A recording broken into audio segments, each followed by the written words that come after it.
this roundtable is going to be very interesting in that we're going to focus on engine assembly, and we've got a lot of people who know a lot about that. We're going to talk about best practices, but if you're out there and you've got a question for our panel, hit us up in the chat section up there on YouTube, and I will read the question, and we'll see what these guys got to say. Got to put this thing together. Mark, you said it as we got ready. What, best practices engine assembly. What did you say? Parts have to be cleaned. Cleanliness, right? Cleanliness. It's the most important thing. You gotta, when you put it together, don't put dirt in it. It's got to be clean. Got to be. And second thing, put your cell phone down and don't. Make sure all the bolts are tight. Everything's. Quit looking at YouTube. Focus on what you're doing because you can easily forget something. And that starts out with your shop or your workspace, as clean as is possible. And back in the day, I had a friend, drag racer, would make jokes about the people who look for the hospital-like conditions in the shop. He was a knowledgeable guy, but from the old school. But that's very important. Yes, very important. I mean, you walk into our shop, we're probably different than other people. We got a lot of room. We got lots of nice assembly rooms, all nice and clean. But it still comes down to how clean you put it together, just so you don't get dirt in the bearings and you don't get, stupid things. Bad things happen when people don't pay attention. Casse Choate, Jimmy Barton joining us. Cass, you're a diesel guy, but is it the same principles? It's an air pump at the end of the day, right? Yeah. So it doesn't, as long as you don't tell it's a diesel, it won't know it. So building the bearings, clearances, everything, hydrodynamic wedges, they're the same. Doesn't matter if it's gasoline. Cylinder pressures are higher, but still the basics are the basics, and cleanliness is definitely important. Going along on the line with best practices, I guess, for engine assembly. And don't get me wrong, everything depends on how much you're doing of something. You don't want to create something completely custom if it's just a one-time job that you're doing. But for a lot of the guys that are assembling some of the same engines, we machine and make certain templates, which is really, really good because how many guys assemble something and go, when we have a cart that we lay out, we'll have the torque specs printed with whatever bolt that's there. If it's an M8 1.25 or whatever, torque specs are there. All the bolts are laid out, in a tray, threads, everything, so that the assembler can focus on what he's doing. Because generally, when mistakes happen, or generally something got a person off their rhythm of what they were doing. Somebody came in, said something to them, and then the next thing you know, where was I at? So the way we design, and I mean, this isn't going to be necessarily for your home guy, but we'll design the cart to work from left to right. So if he did have to stop, he knows exactly where he stopped at, which may seem like to a lot of people probably overkill, but for us, process is everything. Yeah, I like hearing that. And Lake looked at Mark like that's someone is going to come in and try to talk to you. Sure, that is going to happen. We have a rule in our shop. You knock on the guy's door, you open the door, and you wait for him to say yes. Because if he's doing something, you don't blast in the room and start talking right away. You wait till he's done, till he comes to a stopping point. If he's torquing rocker arms on, you wait till he's done torquing rocker. Then he acknowledges you and say, yes, what do you want? You don't just blast in the door and, hey, and I'm bad at that. I'm the number one person who gets there, but I have to watch myself and I say, okay, are you done? And you kind of wait for the guy to respond to you, Just Charlie Garrett. Yeah. Right, Charlie Garrett, his shop, the door is locked from 8 in the morning when he gets in there, he's probably before that, until like 3 o'clock in the afternoon.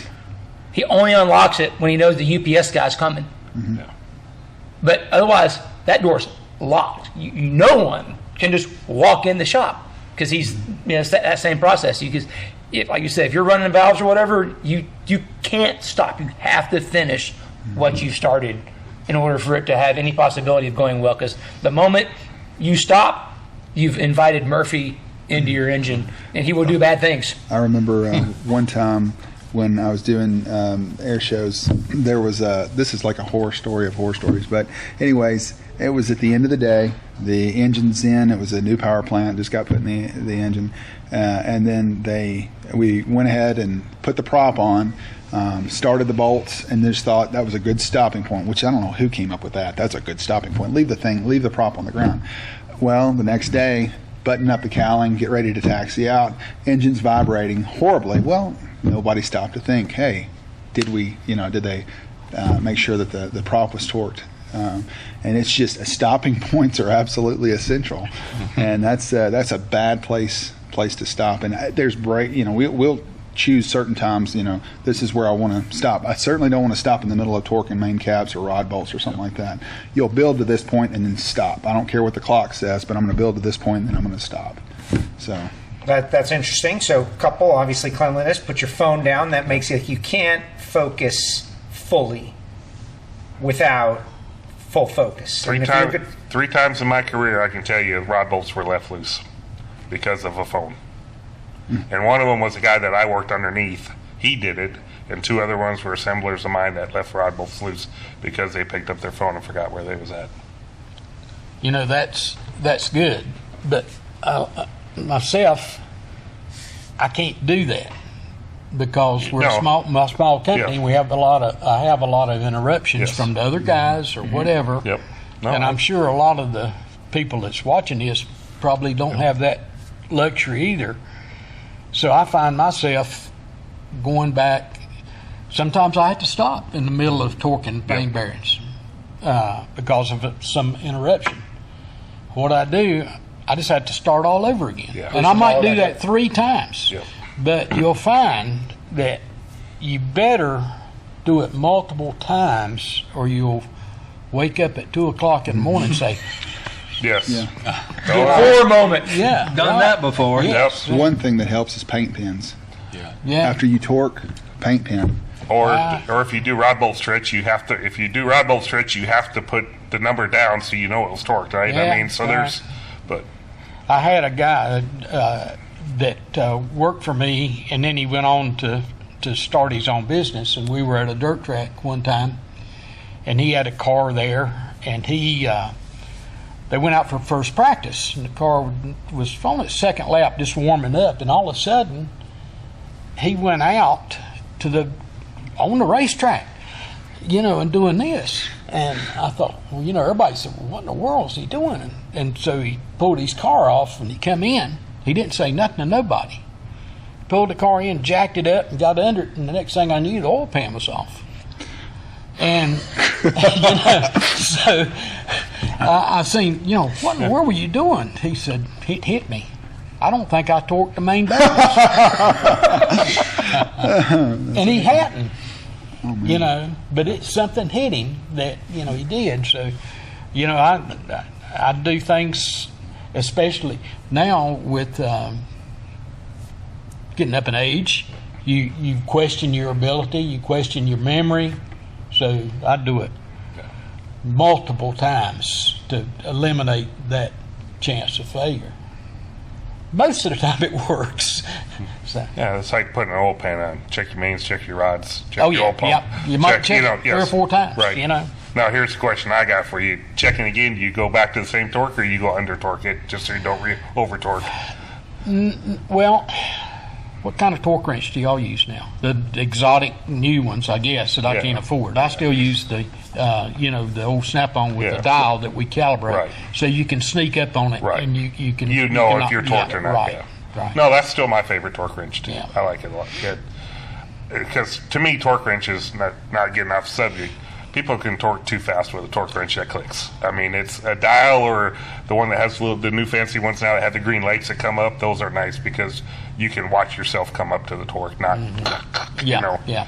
So That's a good note. Jon, you stole the show in the first Engine Performance Expo with all your tools, and it was a great video. And everybody, you can find all these videos that we're referencing out there on the web. That's part of this. Like, we're building a catalog. On the YouTube channel, yeah. On the YouTube channel. But what about you? How do you manage the process so that you do it right and it's done the most efficient way? Anymore, really, my guys are doing more assemblies than me. I do about 1 a year. But some of the things like he was saying about, when we're torquing, at least the rods and the mains, anymore, a lot of them we'll with a paint pen, we'll put a little line across them, all the same direction. And because there's a lot of times when somebody will be working on something, and then they get pulled up, they're doing something else, somebody else is going to have to follow them and finish it. Right. And, so you come in and you look at this thing and did they torque the rods and mains or not? And we would never stop, and only torque part of them and go home. You do them all, but when you put the paint marks on them, you know that they're done. Yeah. And then better than that is if the thing should happen to have a mishap or blow up or something when you take it back Right. apart, well, you can see it. Traceability. You can. It's got witness marks there that you know that it was right when at least we put it together and everything was torqued. But another thing we would really be careful about is when we're doing a rebuild or something, especially that's maybe you had to do any kind of machine work on it, or maybe it crashed, you had to put a sleeve in it or anything, is all the oil plugs in the block.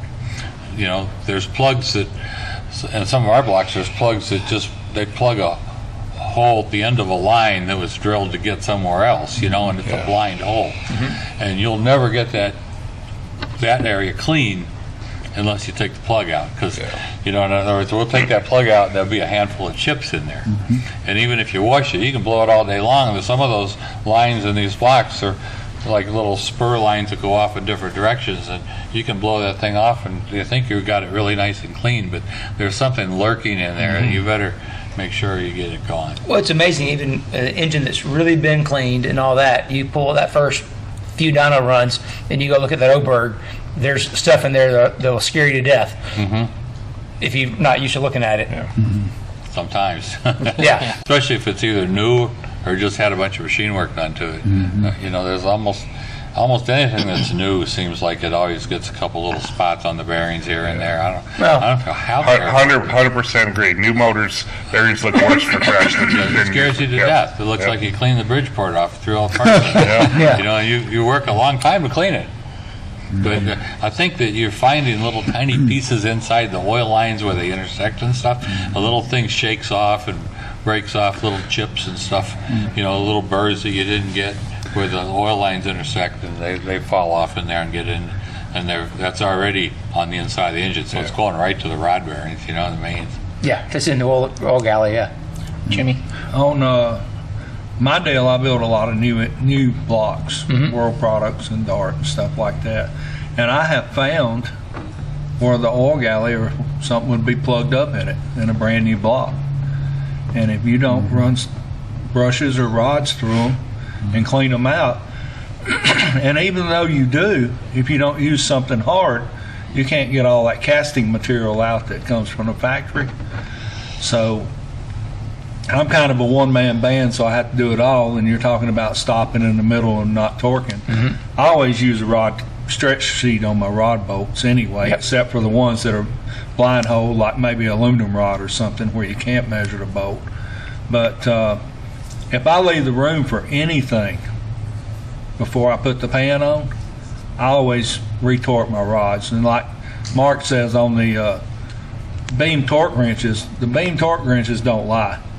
Right. That's how you learn to pull a torque wrench, is use a beam or a dial torque wrench. You can go to the click ones after you've done it for 100 years, like we all have, and be pretty good. But you got to learn when the I dial. go, if I leave, if I've got torqued the rods and torqued the mains, and I go eat dinner and come back because I'm working at night, before I put the pan on it, I retorque the rods and mains, and like I may reduce it by 10 pounds, but I know they're tight. And if I've got it on my spec sheet where I had my free length of my bolts and my torque length of my bolts, I know they're done, but I'm going to check them anyway. Yeah. Right. But I mean, over the years in the machine shops that I worked in 30 years ago, there was all kind of people coming in and out. And I have had occasion where stuff got taken loose on purpose in some of those old shops. I've seen that. Really? Guy don't like another guy. Sabotage, that's kind of what that is? Yep, that's exactly what it is. Yep. It could be, and it may be in the back of a Napa store that you're putting just a stock assembly together. So, one of their competitors walks through, I'm gonna screw their motor up and just loosen one rod nut. And you would like to think that wouldn't happen, but I just keep it in the back of my mind, so it don't matter if anybody's been in the shop or not. If I walk away from it, I retorque it. That's one of the cruelest things I've ever seen happen to anybody was, and I didn't see it directly, but a friend of mine seen it, was at a dealership in a line mechanic, and he rebuilt an engine, and the guys some of them didn't like him, so they put a pin lock on his bench and laid a little towel over it, a wrist pin lock. He had the engine in together and in the car. Oh no! Cleaned off his bench, and there was that wrist pin lock. Oh no! And they let the poor guy pull it back out and Right. disassemble it. Yeah, they were just It's not related to assembly, but I'll tell Mark about a story when I was tuning the cup cars that one of his tuners did, and I kind of handed him something on pit road, and he went,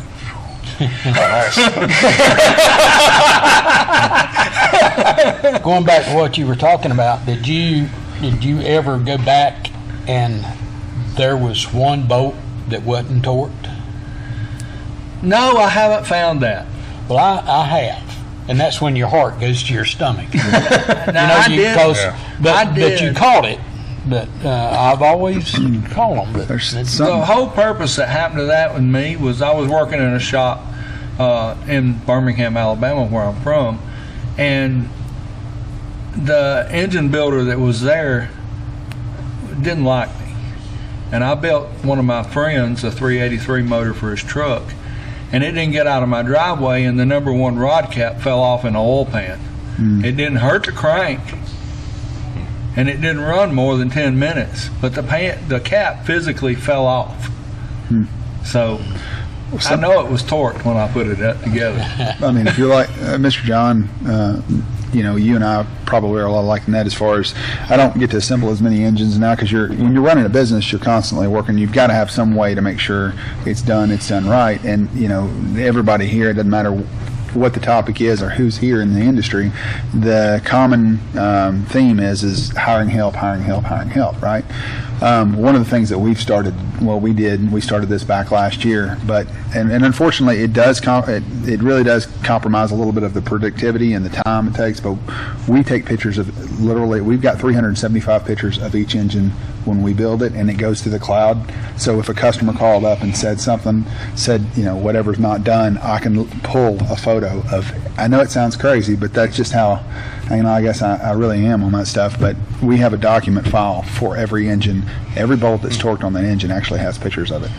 I think that's smart. I mean, it's technology is cheap insurance. It is, and I mean, the deal is that somebody else could accuse you of something, and unfortunately in today's world, something might get out online, and your competitor may even be, people are vindictive sometimes, and you have to have some way to cover yourself and back yourself up on that. So doing that, we're able to provide documents and say, look, and the problem with it is there's a couple of things that I found with that. If you have a checklist, which is what we started out with, and everybody writes it down, you might have a guy that pencil whips or goes, oh crud, I didn't sign all that off, so I'm just going to do 10 signatures at one time. Well, he blows past one point. If you make him take a picture of it, then what he actually has to do is go, oh crud, you know what? And when I'm saying like take a picture, make sure that the tamper-proof flex plate bolt, whatever it is, when they have to physically look at that, right, and they see it, I'm fixing to take a picture of this. It's going to be recorded for posterity here, right? We're looking at this. I don't want that to show up later because obviously it's not right. It makes that person slow down just enough to take a good visual of what's going on and make sure that that it's right. Great job, guys. Excellent stuff for all you folks out there. That just scratches the surface. Right. I think about the people who work in aerospace, that work on Artemis rocket and all the stuff that they're dealing with. But this was great, and I appreciate it. And that's tips that I think everybody can use, not just for assembling an engine necessarily, but slow down, be focused, be clean, put your phone down, take photos. Yeah. All great stuff, and I'm sure there is a lot more than that. Great job, guys. I appreciate that. Next up, this is one that I'm super excited about. What's that? Because, Lake is back involved with a certain 5-time Pro Stock champion who's going to hone an engine block. Oh, yes. This is Greg honing my dad's block. Greg who? Greg Anderson. Oh, yeah. Yeah, so we should definitely watch that one. This is a video that's been out, but it's so worthy of the Engine Performance Expo audience. Well, it's the step-by-step, right? Check it out. What a day, what a day, what a day. My brain is swollen. I've learned so much today. They told us, don't start cars. We are not going to listen.